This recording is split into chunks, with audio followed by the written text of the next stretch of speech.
leprosy. Okay. Jump down to verse number 9. So Naaman came with his horses and with his chariot and stood at the door of the house of Elisha.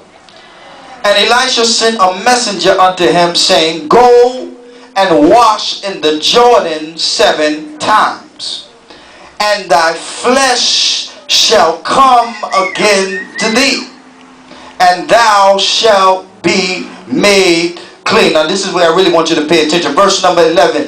But Naaman was wroth and went away and said, Behold, I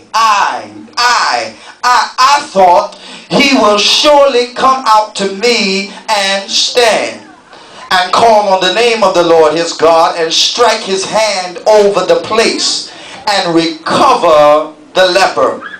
Are not Abana and Pharpar, rivers of Damascus, better than all the waters of Israel? May I not wash in them and be clean?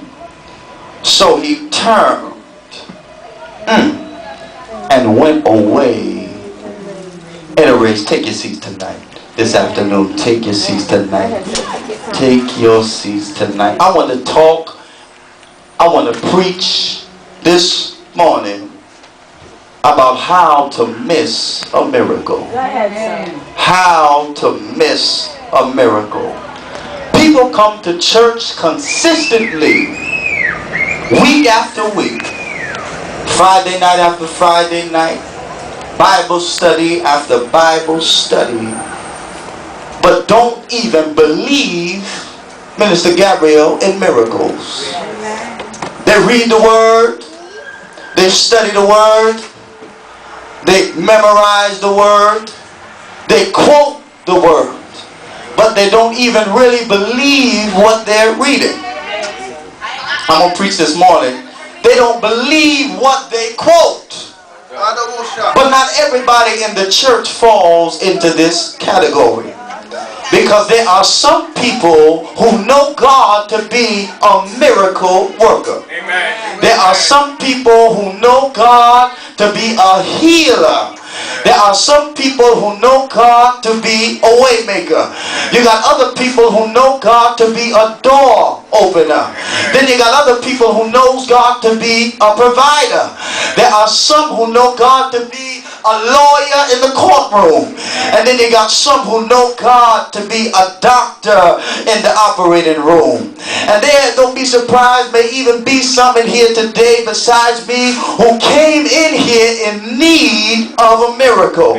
There are some who came expecting a sign and a wonder from God. Amen. And what we have to look for and expect when we enter into the house of God is a bona fide miracle. Amen. I studied miracles in the Bible. Amen. And I found out that miracles always involve a process. Something had to be done. Something had to be said as a process that would lead to a miracle. For example, Jesus touched people, process, 11 times during his miracles. Matter of fact, one time Jesus was touched, process, to get a miracle. Matter of fact, 3 times Jesus spit during his miracles, process. 17 of Jesus' miracles involved him asking people questions. Matter of fact, before Jesus had healed 2 blind men, he asked them first, do you believe that I'm able to do this? It was also Jesus who asked a man who was crippled, who was impotent for 38 years. He looked at him and he said, will thou be made whole? Amen. But Jesus' miracles didn't only involve questions, but they also involved commands. Because you remember Jesus when he said, fill the jars with water. He also told Peter and them to launch out into the deep and let down your nets. I'm still talking about process. There was a man with a withered hand and Jesus talked to him and he said, stretch out your hand. There was another person, he said, rise, take up your bed and walk. While he was on the water walking and Peter bid him to come, Jesus looked at Peter